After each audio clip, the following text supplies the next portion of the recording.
episode of Indigenization Appreciation Hour. Of course, it's not yet another episode because this is the 50th episode of Indigenization Appreciation Hour. Truth be told, I did not think we would make it that far or thus far, but we have, and we have no intention of stopping now, given the momentum we seem to have gathered. Anyway, I am Saurav Jha, and with me is, of course, my longtime associate, Sriram Tyagarajan. So, with that, we are going to commence today's program. Since it is the 50th program, we have to make it a bit special for all of you. And fortunately, something is at hand which does make it a bit special. Perhaps I'm seeming a little elated now because I can sort of feel it that a decision is going to be made, a momentous decision. And I'm not being hyperbolic at all. I'm not sort of hyping this up in any way. It's a momentous decision because it's going to essentially decide the future course of fighter combat jet development in India. That is why it's a momentous decision to be made. There are contenders. We'll talk about them. Two of the leading contenders are, of course, mentioned in the headline to this episode itself. And we'll talk about them. There might be other contenders too, but I think the ones that we have mentioned are the ones in the lead, quite clearly in the lead. Now, we are going to be talking about. So what are we talking about then? See, what we are talking about ultimately is the selection of a foreign collaborative partner for the development of what I now think is going to be more akin to what is called the sixth generation turbofan engine to power the advanced medium combat aircraft Mark II. So, for those who came late, the advanced medium combat aircraft program, which was sanctioned only last year, and for which I understand funds are already being dispersed, is India's effort to develop a fifth generation fighter, right? And in fact, not just a fifth generation fighter, but something beyond that as well, because it's going to be sort of executed in two parts, so to speak. There's going to be an AMCA Mark 1, which is going to be powered by an engine that is also going to power the Tejas Mark 2. And that engine, as of now, is the F414 INS6 from General Electric. It's American. And there is an AMCA, but only about 40 units of that will be ordered. Maybe they'll increase the numbers, who knows. But after the production is stabilized using those 40 units, which will be basically a kind of extended LSP run, the entire effort will shift towards the production of a AMCA Mark II variant, which will be sort of progressed sometime, concurrently progress in some ways. I mean, the technology feeders will be progressed. That will be a step above and beyond the AMCA Mark I. See, even the AMCA Mark I will have, the usual markers of fifth generation type, stealth, sensor fusion. In fact, it'll have an AI co-pilot and other features as well, which are beyond fifth generation. And of course, it won't be able to super cruise per se with the F414 INS6, but it will be able to go supersonic on minimum afterburner, perhaps. I mean, that is what has been talked about all these years. So that's one thing. And it'll, of course, also be quite maneuverable. The AMCA Mark II will be a step beyond that. It will be closer into, say, 5.5 generation territory, although I don't want to use this term per se, because, neither is 5.5 nor 6 generation properly defined as of now, as you know quite well.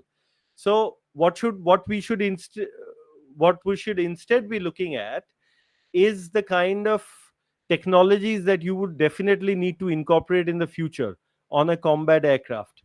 And one of those technologies, of course, would be the ability to use much higher end, much more power consuming, high power, what should I say, much higher end electronic warfare systems, and also laser based directed energy weapons, right, for self defense purposes. These are two things that you will likely have to have on a fighter that is a step above and beyond the AMCA Mark 1, which in our case would be the AMCA Mark 2. So the power requirements of such a fighter will be much higher, the electrical power requirements. On top of that, the AMCA Mark 2, given the emerging aerospace threat environment, will also have to be able to have more persistence than the AMCA Mark 1, and it will also have to be able to accelerate faster. Now, these two requirements, the ability to accelerate faster and have greater persistence, are usually mutually exclusive when you talk about, jet engines of the latest generation. I mean, when you talk about current low bypass turbofans that power combat jets, I mean, they're not For mutually. any engine for that matter. Yeah, well, no, but not for a variable cycle engine. That is what I was trying coming to Yeah. basically. Not mutually exclusive for what is called a variable cycle engine or an adaptive cycle engine, in which, apart from the two general streams, that is the bypass stream and the stream that flows through the core of the engine, which is basically a turbojet, even in a low bypass turbofan, right? So you will add a third stream in a variable cycle engine, which will serve as a second bypass stream basically, and you need various enabling systems for that, very specific components. You need something like a core drive fan stage. You'll need variable area bypass injectors. You will need fan in blade deflate technologies. You will need mode selection valves. You'll need these kinds of things, and these are not easy to develop, by the way. These are very, very what should I say, very bespoke kind of components as of now. They are not they're not available off the shelf or anything, and not particular to any engine. So you have that, and you would want to go there. So AMCA Mark II ideally should be powered by a variable cycle engine. Now the question is, who has a variable cycle engine? At the moment, nobody has a variable cycle engine which is in use, right? But the Americans do have variable cycle engines which are being tested, and they have progressed that through a series of programs, beginning from the 80s in some ways, going through Advent, ATIP, and now with what is called the next generation. The next generation aero propulsion program, the NGAP, which is going to deliver a usable engine for the F-47, so-called sixth generation fighter, right? So you need something very, very, very different for the AMCA Mark II from what you have seen till thus far on the world stage. Who else needs to develop this? Obviously, the British need to develop it, and the French need to develop it for their own so-called sixth generation programs. They don't have anything of this sort. In fact, they don't even have a F414 INS-6 equivalent at the moment. They do have very, very good engines, very good fourth generation low bypass turbofans. The French have the M88 family, and the British, that is Rolls Royce. And in the case of France, of course, Safran has M88, and Rolls Royce has the EJ200. And both these entities over the years have sort of promised these enhanced variants of these families, like the F414 INS-6. Right. So France had proposed the M88-3, which would have developed up to 93 kilonewton wet thrust with greater air mass flow. But that never happened. That was meant for the Gripen Mark II NG, basically. They had proposed it for the Gripen NG. Then they came up with what was called the M88-4, which would have gone up to 105 kilonewton, apparently. And that was what they were proposing instead of the F414 INS-6 for our AMCA Mark 1. Then, of course, now they've come up with something called M88 T-Rex, right? So that T-Rex goes up to only 88 to 90 kilonewton, but has many other features. And of course, the French have tried to. It's the M88, but greatly evolved. I mean, there are the fan stages are different. The compressor is compressed. They have a modified compressor to achieve better compression ratios. I mean, better overall pressure ratios. They have. They have increased the New turbine, materials for the yeah, turbine. yeah, to increase the turbine entry temperature, because that is one key element of, ultimately, core element of increasing the efficiency. But of course, you can't just increase the turbine entry temperature by pushing in more blades and think that as long as you put single crystal blades or something, you'll manage the higher turbine entry temperature. It doesn't work that way. Also, there are changes in the airflow as well through the core. So all those have to be taken into account. The Before I turn to Sriram, let me just mention what Rolls Royce had been doing. So Rolls Royce had long sort of proposed this EJ 20X 2X0, sorry, EJ 2X0 as their competitive entry vis-a-vis the F414 INS-6. But that also has never taken off the ground. It was supposed to be implemented in 2 phases. There was supposed to be a version, first phase, where you would get a version which had 20% more thrust than the EJ200 max wet thrust, that is, which was would have put it in that over 100 kilonewtons. And in the second phase, they would have delivered something that they would have created something that would have produced 30% more wet thrust than the baseline EJ200, which, by the way, is an excellent fourth generation low bypass turbofan.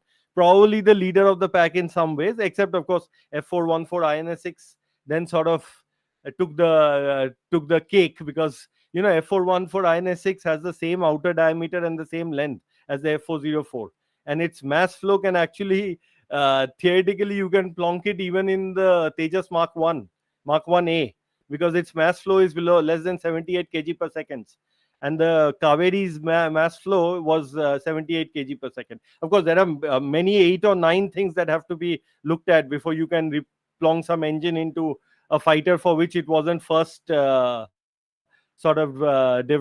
So anyway, designed for. So in any way, with that, I think I'll turn to Shriram. But before that, I'll just say one thing.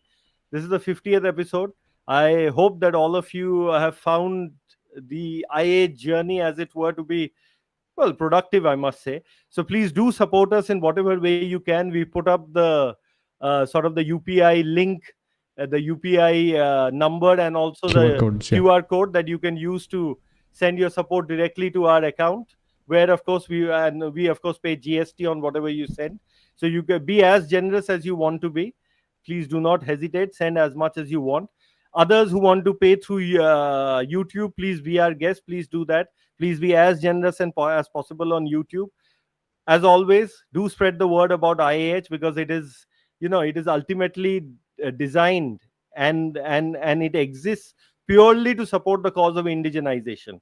That is what IAH exists for. I mean, it is not our bread and butter in any way, but it is definitely our calling. And the second thing I would say is that do the usual stuff that you do on YouTube. Subscribe and click the bell icon for notifications. With that, I think I'll turn to Shriram. Like our videos, yeah. With that, I'll turn to Shriram. Shriram, your thoughts on how we are poised, where we are. Go ahead. Before we get to engines and everything else, once again, thank you for everybody who's watched our videos, listened to our rants, read whatever we've written over the past many years, right? So many thanks for all your support, I guess. Thank you. As far as the engine goes, right, I have a different take compared to anybody else out there. So this is more of Saurav's domain, but let me go touch that, right? So we are in a position similar to where China was, say, 20 years ago, right? In terms of GDP per capita, the aims of the population itself, when it comes to national capability in cutting edge technologies or any such advancement, right, on a global level. So people now want, if you've been on Twitter in the past few months, you would realize how many people want our cities to be clean and on par with whatever they see in Southeast Asia or anywhere, any of the OECD countries. So that highways, right, they expect more from the railways, more from the government and from ourselves to a certain extent. So the population, at least a good chunk of the population right now, is now at the stage where they expect the country to do all of these, top class technology level programs or achievements to compare it with personal achievement, right? At least the ones who can or who have already achieved something in their lives. Or it doesn't even need to be. It is an aspirational thought, right? So everybody wants to go to the next level, isn't it?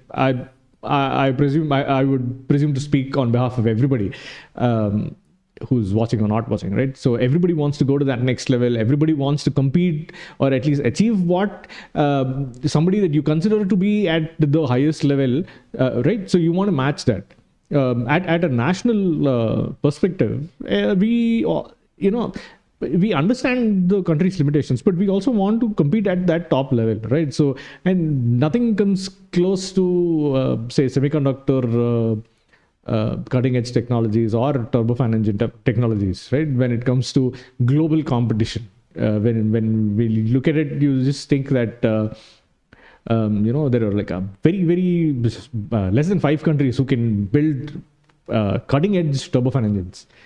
You have the US, which is head and shoulders above everybody else, and then you have Russia, China, and then UK and France. When I say UK and France, they have an ecosystem within Europe where they collaborate and build an engine with one country taking the lead. He was just talking about the EJ200, right? So the EJ200 again was a consortium with Rolls-Royce as the lead, and companies like MTU of Germany also contributing to the program. If I'm not wrong, they did the low pressure compressor and a few other modules. And then you have companies in Italy who do a few modules. There are companies in Spain who do a few things. And then Sweden has the RM12 program, which is a derivative of the 404, right, from General Electric. So when we look at it, right, so we are in a place where there's no question of if we can, right, we should tie up with both countries, have 2 parallel engine programs, throw some money at it, right? So as far as infrastructure costs are concerned, they will be the same. Your expenditure on usage will probably double if you're running 2 parallel engine programs, right?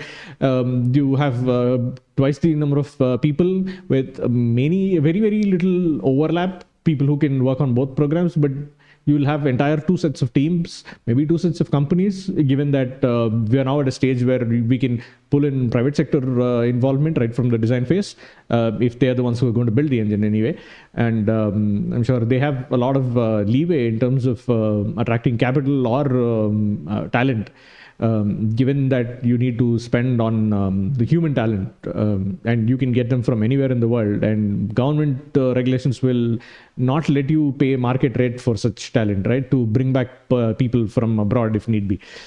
So my point is, tie up with Rolls-Royce if they're willing to do it, tie up with Safran if they're willing to do it, run 2 parallel engine programs. It doesn't matter if one program or one branch does not end up with a successful engine, or does not get selected, even if they develop an engine successfully and they do not get picked for the production version for whatever reason, right? Could be economic, or could be technological, or could be a mix of both. But have 2 parallel programs, tie up with both engine houses, absorb what you can from both. Right, there's no dearth of talent or opportunities to get people to work on 2 engine programs for us. Right, we have enough people here, we have enough people abroad, we have enough companies who want to take part in the whole process. Right, so in my opinion, we should be doing 2 parallel programs. Don't just restrict yourself to one guy. I mean, I get the whole point of, playing one guy against the other to extract concessions. But I would say do all of these games, but ultimately end up having 2 programs. There's no concept of not having enough money. We are demolishing bridges worth 100 crores within 6 months. There needs to be some perspective about, how many years it will take to develop this technology. For instance, right? So the Tempest program, for which Rolls-Royce is taking the lead on developing the engine, they want to get it into service by 2035, which is the same time as our AMCA. And from the prototypes and mock-ups that they've put up already in various air shows, the Tempest is going to be a slightly large aircraft. It's probably going to be in the heavy plus category, and their engine might be bigger, but they are doing technology development now, and they're collaborating with IAH, which is the Japanese consortium, right, of Mitsubishi and everybody else, and they are doing a demonstrator engine, right? They're building one. So their roadmap is to develop an engine and get it into service by 2035. I mean, nobody expects aerospace companies to stick to schedule, and we're probably not going to get it by 2035. But that is the target, right? The program has that timeline right now. So if that is the timeline, and if they're already building demonstrator engines, it means that their technology development is done. So now it is a case of building, designing and building the engine that is tailor-made for their platform, right? And they are building their demonstrator aircraft also. So it goes hand in hand, right? So if we tie up with them, we are going to ask them to develop certain modules, and we are going to say we will develop a certain set of modules, and we'll put the engine together, collaborate, get some technologies, learn from you, right?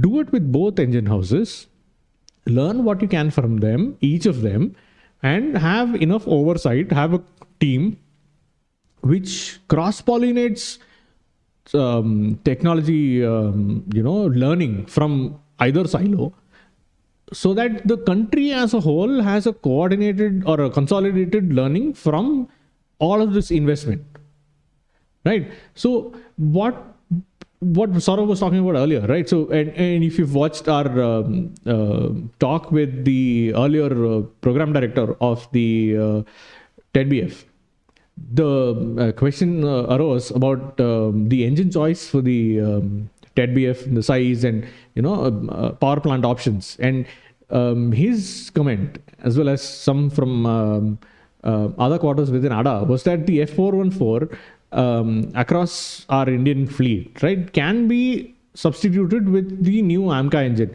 with whatever rework will be needed on each platform, right? So it's a weight and intake dimensions and airflow requirements. All of that will probably most likely need to be done, right? So that is okay. But if you have a significantly more powerful power plant that you can indigenously made, even if there is some amount of non-indigenous content, right? So it will be for all purposes an Indian engine. We will take that and we will power our entire fighter fleet using that engine. And it is not just the fighters, isn't it? So you might have seen this already in public domain, where from one of the engine seminars, and GTRE had put it out, saying one turbofan engine can then lead to a whole array of derivative engines, right? From turboprop to a marine engine, marine gas all turbine. The others. Marine gas turbine. Yeah. So a whole host of other types of civilian large turbofan, so large bypass turbofan engine. High bypass. All of these can be derived from So all of these can be derived from that. I mean, that is provided you get the base fighter engine designed, and you have a working core with a good upgrade roadmap and everything, which should be there, because if the engine itself is brand new and it is on par, or let's say an export version of whatever they are developing for their own programs, then it should have enough leeway for growth in thrust and engine life and SFC and all of the other usual engine parameters. So that is something that we can take as baseline and work based on whatever we've learned from both programs, and have our own roadmap for the future, instead of having to import either CFM or Rolls-Royce engines for our own let's say civilian fleet. So all of our Indian airlines would ideally have our own power plant solution instead of having to buy engines from abroad, right? Whether we actually end up building our own civilian aircraft is a different question, which also we should be looking at. At least the RTA should have been sanctioned by now. But yeah, we'll see. Something as simple as a C390 aircraft or something in that class should have already been in place. But yeah, we did. If we had the MTA program by now, we could have created a parallel program to develop a large bypass engine for that particular aircraft, and put it in the IAH fleet, and had a Udan version for that also. Right. So all of these are possibilities. So in my opinion, we should put in the money, put in the effort, have, an ATVP program style organization set up with, direct oversight by the PMO. I don't know if he has the bandwidth, or if even the PMO has the bandwidth to do all of this, but it is something that needs to be done. So should we do it? Yes. Will we do it? I don't think so, because we will still penny pinch and say no, that is not possible. The actual doing, even if it is tough, is doable, right? So no matter the end result, we might not have two working engines. Even if we get three-fourths of an engine working, that is still worth the effort, because we will still learn quite a bit. But So again, it is a case where we definitely need at least one engine. So, and we will get it, because both of these companies are building engines for their own aircraft.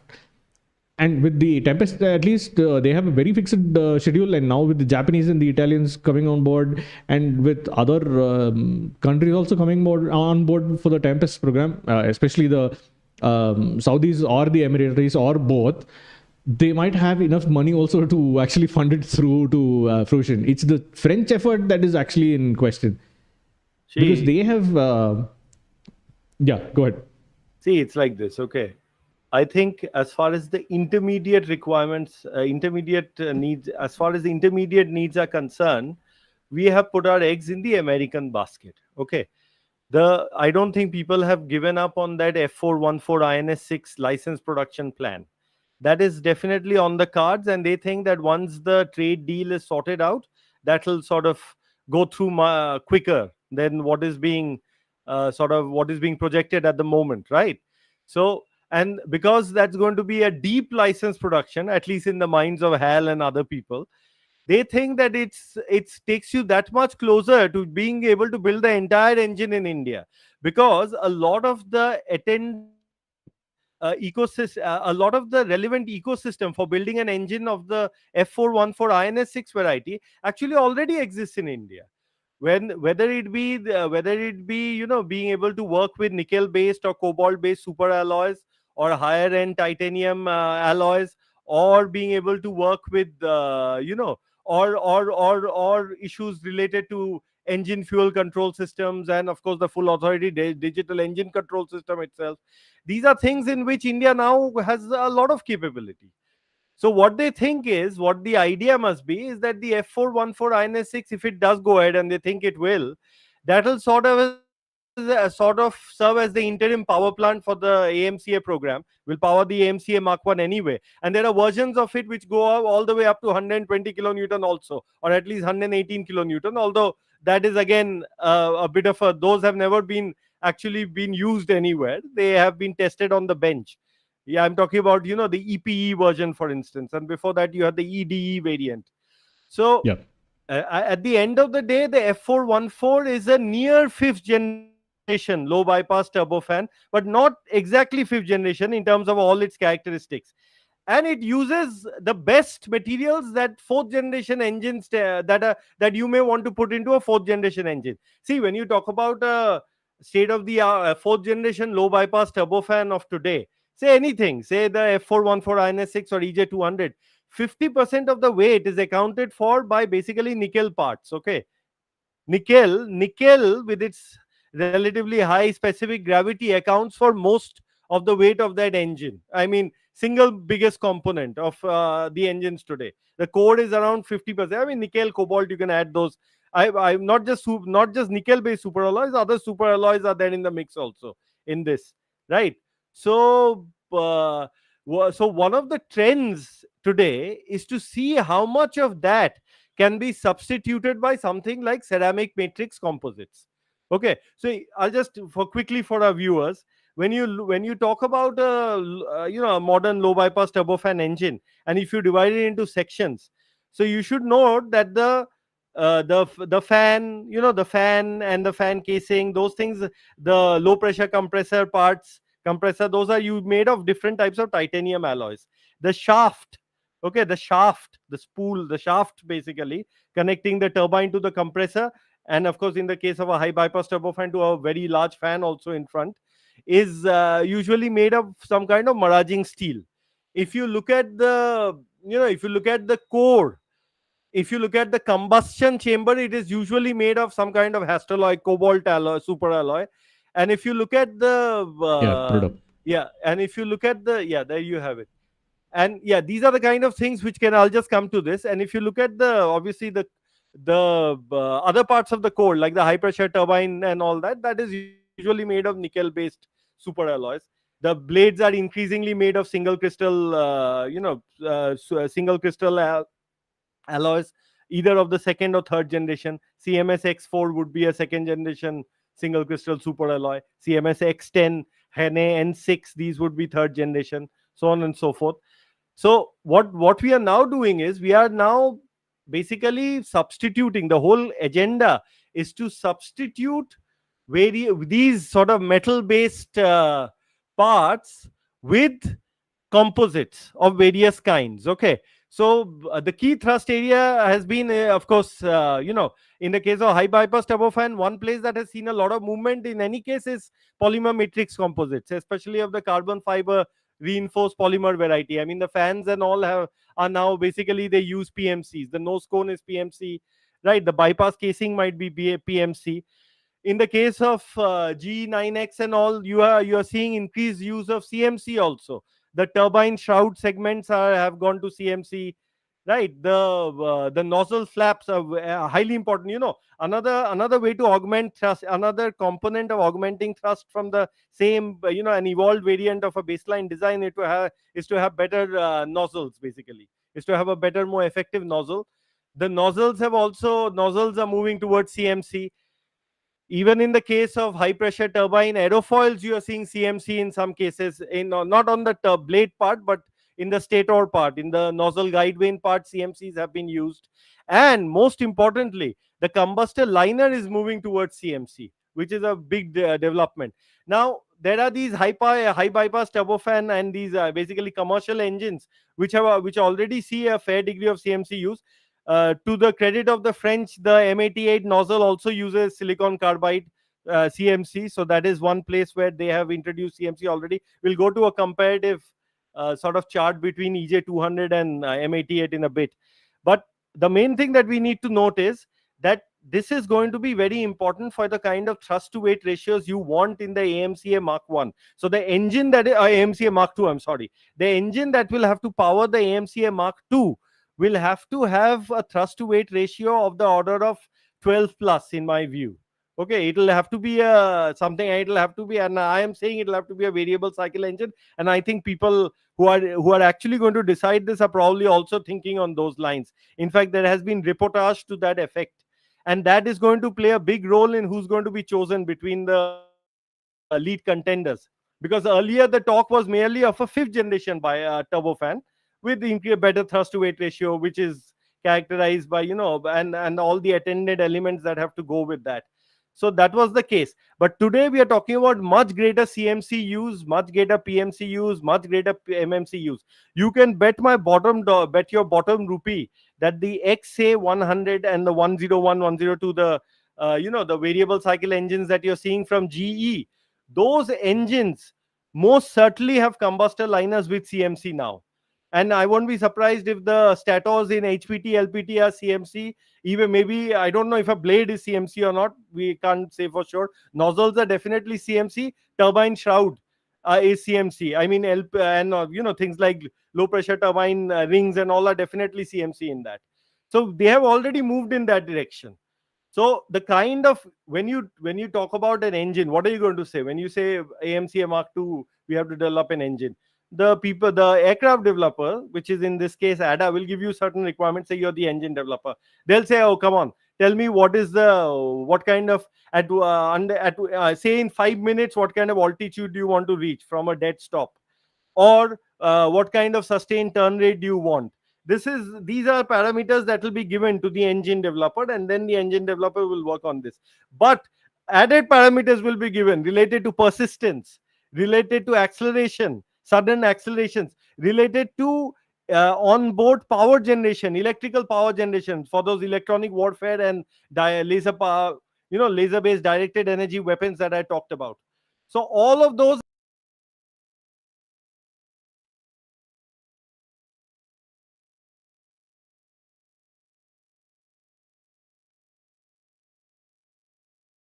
Yeah, 1 second. We seem to have lost sort Effort of. will be focused Yeah. essentially on, in my view, on the development of something which has 6th generation characteristics, 6th generation turbofan. Because otherwise we would have got into by now. See, all these years what had happened. I'll turn to Sriram again in just a few minutes.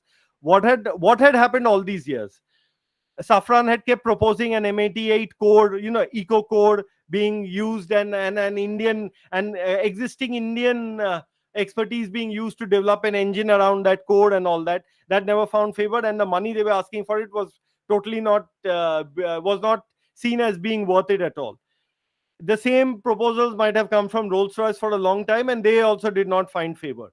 So whatever is being proposed now has to be head and shoulders above that.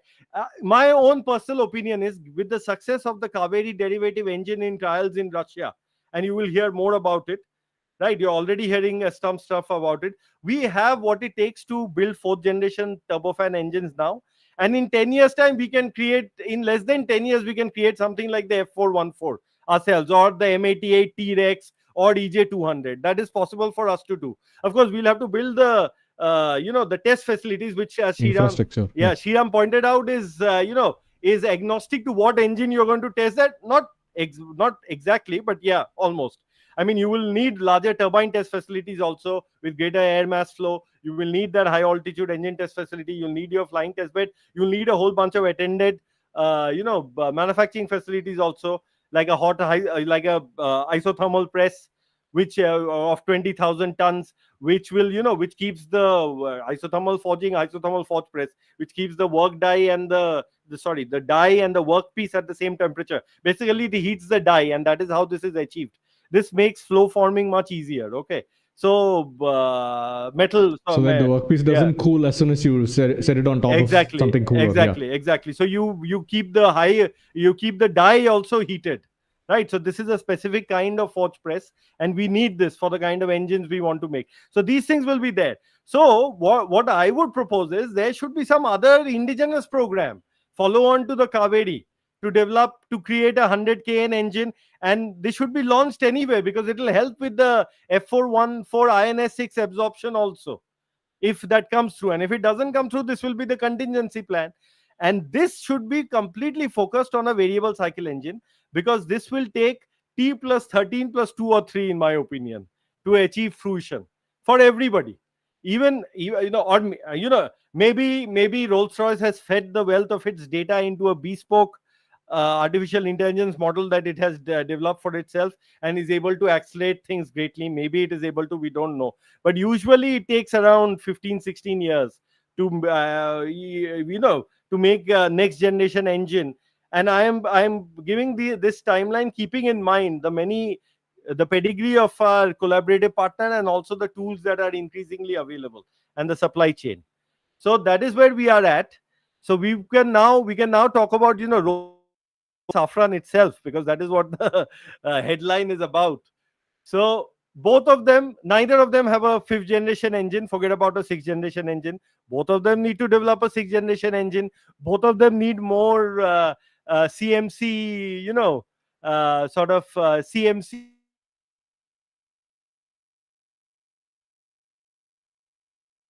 Yeah. Let's wait. Okay. Cute Sort of. things that use merging Yeah. steel. Okay. Yeah. Your computer froze for a second. Yeah. Go ahead. Go ahead. All right. Fine. So anyway, the glitches have begun. Is it? We can't have a IAH episode without glitches. Anyway. No, I think it was just internet. Yeah. Speed. Anyway, Yeah. It's okay. go ahead. So that is where we are poised. Yeah. Okay. Yeah, when see, we obviously are in the civilian side of things, so we don't really know or have access to the kind of data that these engine houses have already provided to the government as to where they stand with respect to their technology development and their roadmap towards where they will get in such and such date, right? So at least with the Tempest program, it seems to be progressing. They have Japan on board, Italy on board, and like I said, right, so some Gulf state or the other, I'm sure, they're waiting with a suitcase ready to join whichever program seems more, let's say, closer to realization. But they've always been people with shopping bags, right? So they've bought the Eurofighter Typhoon as well as the F-15s and the Rafales. So again, as far as we are concerned, their involvement would be to would be like a gauge for us to determine whether a particular program is progressing and the level to which it has progressed so far, and their confidence in them actually fielding a platform in the end. The French, as usual, have just stuck their nose up in the air and said, we are lead developers, we will be doing technology development for the core technologies, and everything will stay with us, and we are independent, an independent country, and we need to have a stranglehold on all these technologies so that we maintain technology evolution and devolution within the country also, so that we can do the next generation program, whatever it might be, aircraft, AI engines, whatever it might be. So as far as we are concerned, like I said, right, so if you have to pick between the two,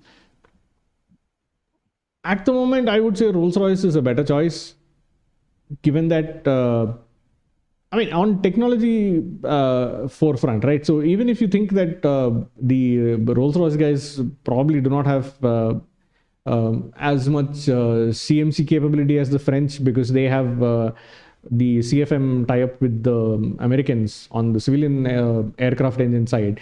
The Japanese come with a lot of composites technology expertise. So it is not that they would be any behind, any level behind the French when it comes to technologies in the engine itself. And even in the fourth generation engine itself, right? So the EJ200 is, and the English guys really take pride in saying that their engine is far better than the M88. And in pure numbers terms, it is, right? Even though the core of the M88 probably is size for size a better core, but still the EJ200 has more thrust and better thrust to weight ratio or something. But still, the question is, which one do you pick? And if you pick, who is going to give you max technology sharing, and who will give you an assured timeline towards the 2035 or say 2037 timeline, right, year, for us to be ready with an engine so that we can start building the AMCA Mark II and put that engine into the second version of the AMCA. We have 10, 12 years to develop an engine. So we are not going to develop any technology, right? So the stuff like Bliss Canal is under research right now, and I'm sure in a crash program those things can be accelerated. We could have friction welded blisks ready for use. That's not a big deal. So stuff like that, right? The small technologies that we've meandered over the last 10 years at glacial pace can be rapidly accelerated if you have a mission mode program and there is sudden oversight all the way from PMO's office to some lowly lab professor who's working on it and his 10 students. So those things can be accelerated. The question is, the engine itself, the newer blade profile technologies, the aerodynamics about for entire modules, and making sure nose to tail the whole thing works, who can give you handhold you to a working engine without having to spend 15 years iterating like we did with the Kaveri, where we didn't have the facilities or the for testing or manufacturing, and getting things done for your prototype itself had to take multiple years for every single thing. There are the stories are legion, and you won't have the engine builder having to find money to bench tester engines without money for fuel. So those kind of idiotic things, hopefully the second time around we won't have.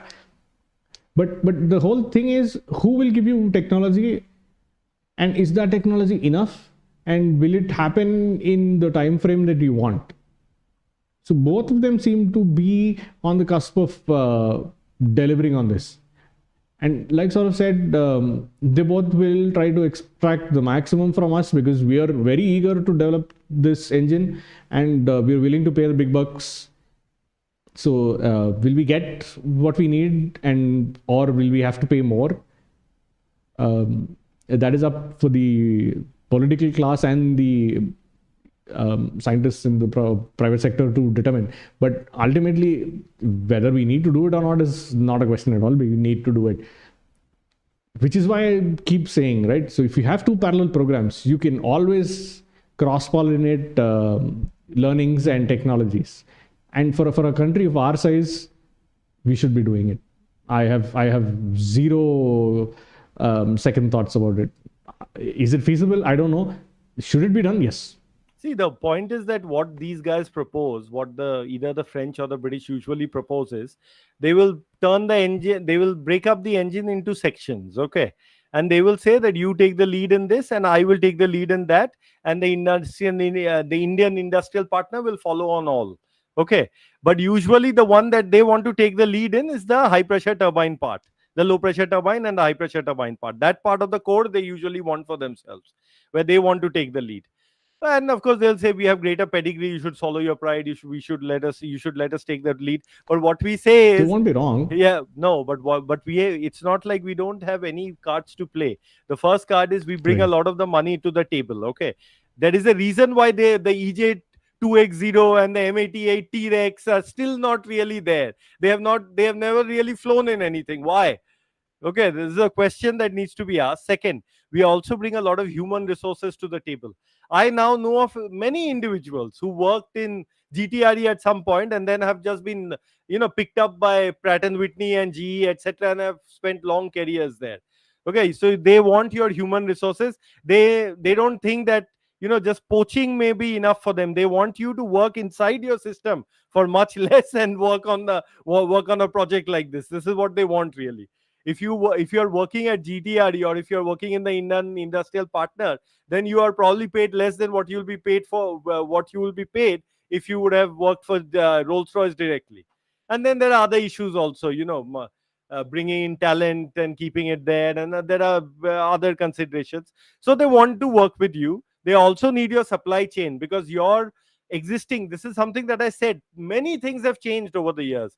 Today, for instance, the Kaveri derivative engine has an autonomous FEDEC, has an indigenous autonomous FEDEC. Okay, it does not have an imported FEDEC. Its engine fuel control system is indigenous. These are all things which were not indigenous in the Kaveri baseline. They have been in the new indigenous versions have been put in, which are enhanced also. The indigenous content in the Kaveri derivative engine, even in the initial prototypes, is over 70%, and this will go up to over 82%. And why? Because GTRE is in a position to leverage the domestic supply chain. In the case of Trent XWB and some other, and Leap and many things, people will be surprised to know how much of that of those engines are now actually built in India by industrial partners over here. And I'm not just talking about Tata Advanced Systems Limited or L&T and Godrej. People like PTC, Azad Engineering, right? These guys have deep LI, and many other names have now, have deep sort of partnerships with Safran and Rolls-Royce both. Of course, it is also part of Safran and Rolls-Royce pitch to show that, look, we have partners over here, and therefore you should choose us for this co-development program. So that part is there. The third thing we have going for us is we do have a partnership with the Americans. If it comes unstuck, that is one thing. But with the F414 INS-6 on the table, these guys have no option but to move on up beyond that into sort of sixth generation territory and talk about variable cycle engines. So that is also something that is going for us.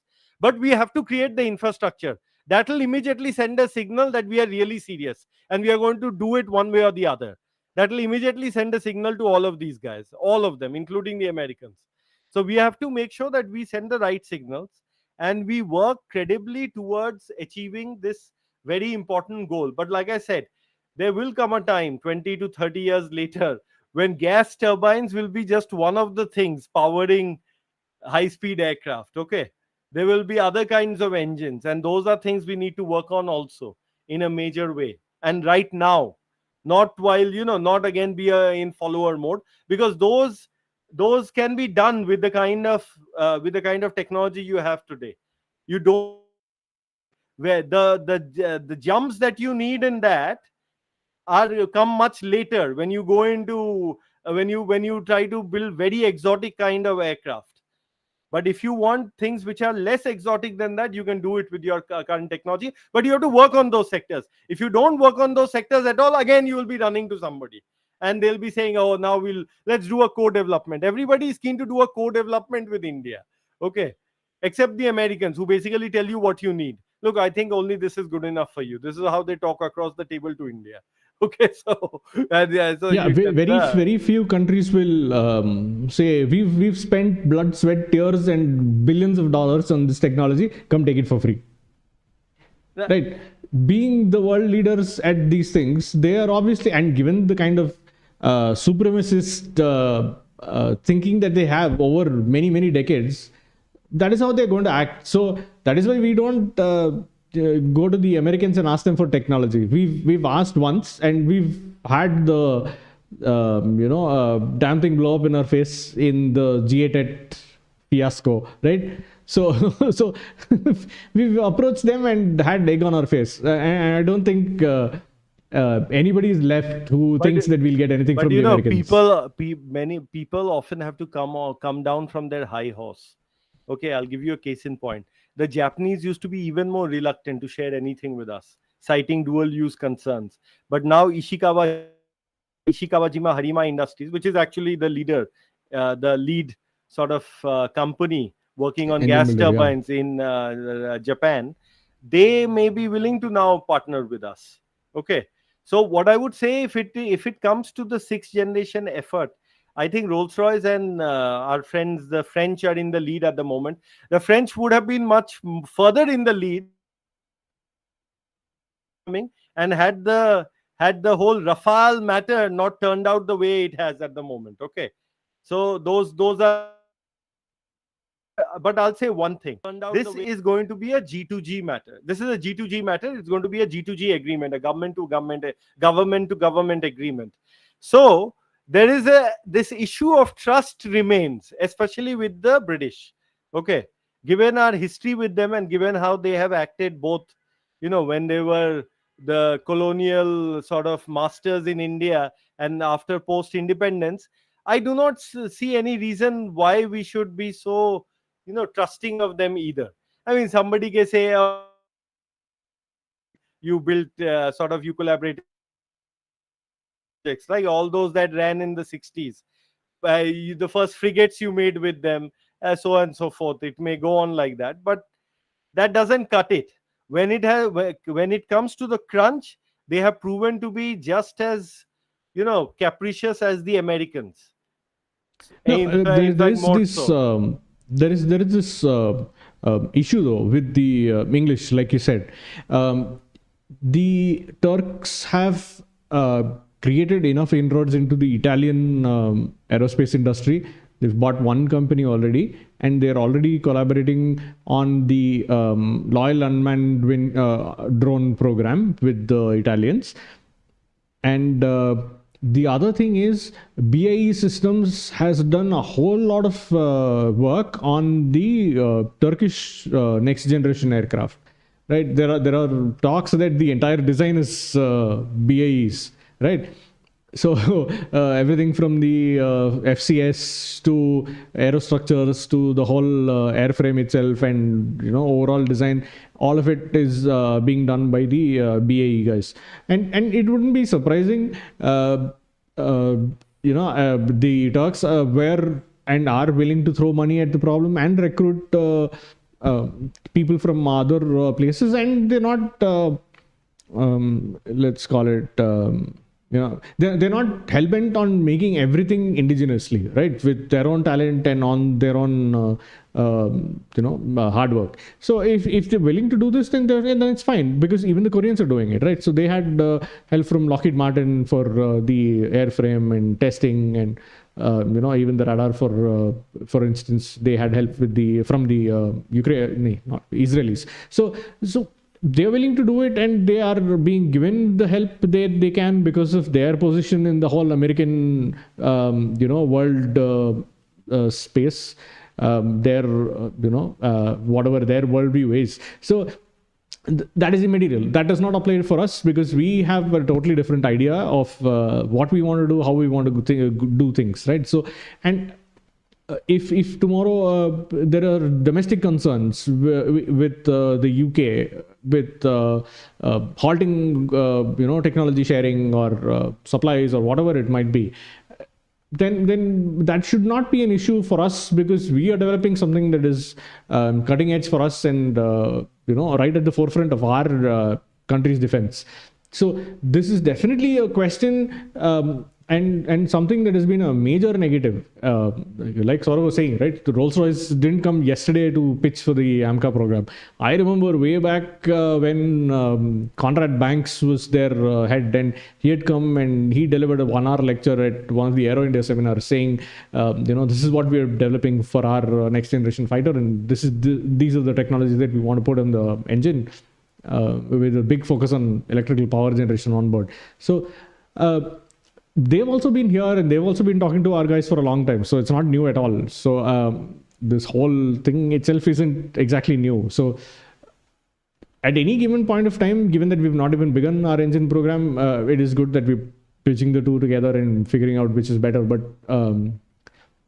the political consequences of picking one or the other is not a small point in the comparison chart, right? So it is one of the major, if not point number one on your table of which one checks the box, right? So the French have been extremely reliable, if one might say so. But in terms of supplies, in terms of technology sharing, I would say they're expensive and just as miserly as everybody else. Just the Mirage 2000 upgrade program is, example enough for anyone to see how much sharing the French are willing to do, right? So even now, until yesterday, I think their pitch was, we will give you an M88 derivative for the AMCA, which will not fly. Yeah. We want what is going on the FCAS. Yeah, M88-4. Not the Rafale. M88-4 kind of thing. But like you said, it won't fly. And the other thing is that but one thing has to be kept in mind, that even as all this is done, that program called GT Map, which works on the manufacturing side of things, needs to be progressed, and more resources need to be poured into it. If you look at all the stuff that we talked about, say for instance, ceramic matrix composites, right? It was ultimately Oak Ridge National Laboratory, which is one of the 8 DOE and national nuclear science NNSA labs. Okay. And one of their technology development crucibles, and one which works on along with Lawrence Livermore and NALL works on the other side of things. It is the one which came up with the fiber coating technology that ultimately paved the way for CMCs to be produced en masse, en masse. So that has to be concurrently progressed. But one thing remains. The question remains: if the choice is going to be, is the choice going to be driven merely by who provides the best technology, or is it going to be driven by the level of comfort you have with them? That question remains. And the answer lies in the balance of these questions. Okay. The answer to who is going to be chosen, or who has probably been already recommended, we don't know about that. Okay. We don't claim to have any insight per se into what has been recommended. We know that these guys are probably the leading contenders, but that is based on our analysis of the matter. We do have insights into what they can bring to the table, what might be on offer, what we have a lot of things we know from the past that we can sort of use to map onto what is happening now. All that is true. But who has been chosen precisely, we don't know. That only obviously the government knows. We'll find out by and by, I'm sure, and I think we'll find out sooner than later. Because like I said, we are at the cusp of a momentous choice now. With that, I think we'll take a few questions and then bring this episode to a close, because I think we've gone on for a bit now. So yeah, there was one question about the HTFE 25 with afterburners for the Jaguar. See, the Air Force would like to retire the Jaguars today if they can, but they're soldiering on because the Tejas manufacturing has not gone into full rate production, and we just do not have enough airframes. We went through the whole re-engine program about 10-15 years back. There was a whole back and forth between Honeywell and the Adur engines upgrade also, and finally the government said both options are too expensive for an aircraft that we're going to retire within the next 10 years. So this doesn't make sense. Let them just soldier on with whatever engines that they have currently. And simultaneously also, right, HAL and DMRL worked on programs to indigenize the materials that go into the Adur engine. So there is a company in Pina here in Bangalore who make Adur engine parts, right? Blades and vanes and turbine blades and all of that. So the engines have newer refreshed parts and older parts, and they're soldiering on. There's no point in putting in a new engine. Let me put it this way. HAL can anytime build a slightly improved Adur 811 or Adur Mark 106 and call it HTFE 40. That's not a big deal. Okay, it's not a big deal at all. This is not really an issue. The real issue is getting to what we talked about: adaptive combat engine, adaptive cycle engine, that is variable cycle engine with a 3-stream kind of configuration, 2 bypass streams, 1 core stream. So, okay, next question then. Yeah, Darsh Dubey. Hi, Saurav and Sriram. I'm a student. Can you please suggest some good aerospace universities, both domestic and international? As far as domestic goes, the IITs, the older core IITs are always there. IIT Bombay, Kanpur, Madras, all of these have very good aerospace related programs. As far as the IITs that came afterwards, I have no idea, but any viewer watching, if you have an idea, please do share. I'm sure an eager student like Darsh would really appreciate the information, right? So there are the NITs, most of whom have, some of whom have good aerospace departments. There's MIT Chennai, which has a very, very old aerospace department. They had Austrian professors way back when, even when Abdul Kalam, was a student there, he studied there. Right. So they had they have a good aerospace department. My own sister studied there. She's in ISRO. So they're good.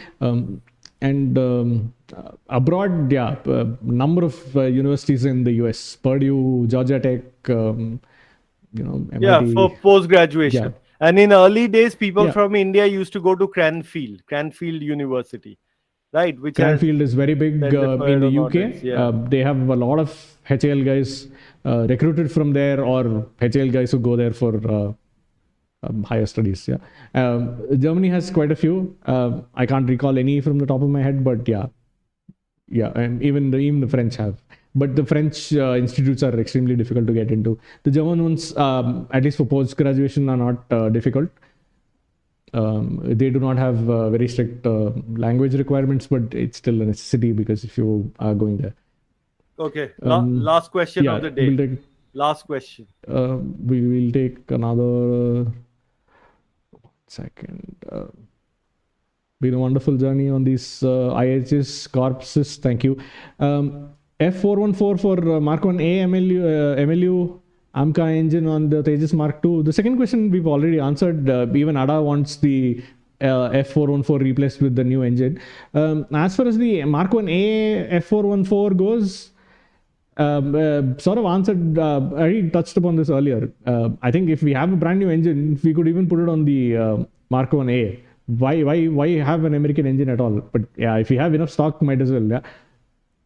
Um, do you see any signs of a comprehensive aero engine program? Data Adda. That's what we've been crying for. A national aerospace aeronautical complex which brings all of this together and works with everybody in the DPSU as well as the private sector.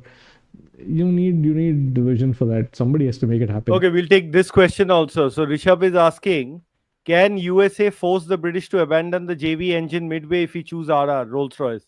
Brits with weak economic can't Absolutely, afford yes. this. This is definitely a consideration. That's what I said, that they have proved to be quite synchronized with American capriciousness. And Yeah, Japanese too. see, no, but Japanese are trying to break free now. I would set more. I mean, you can call it an Asian bias or something, but I would say that the Japanese are becoming less want to become less dependent on the Americans, whereas the British, this Anglosphere is now one block for all that it is worth. I know Mark Carney in Canada has said certain things, but you can bet your bottom dollar that all that is just on the surface.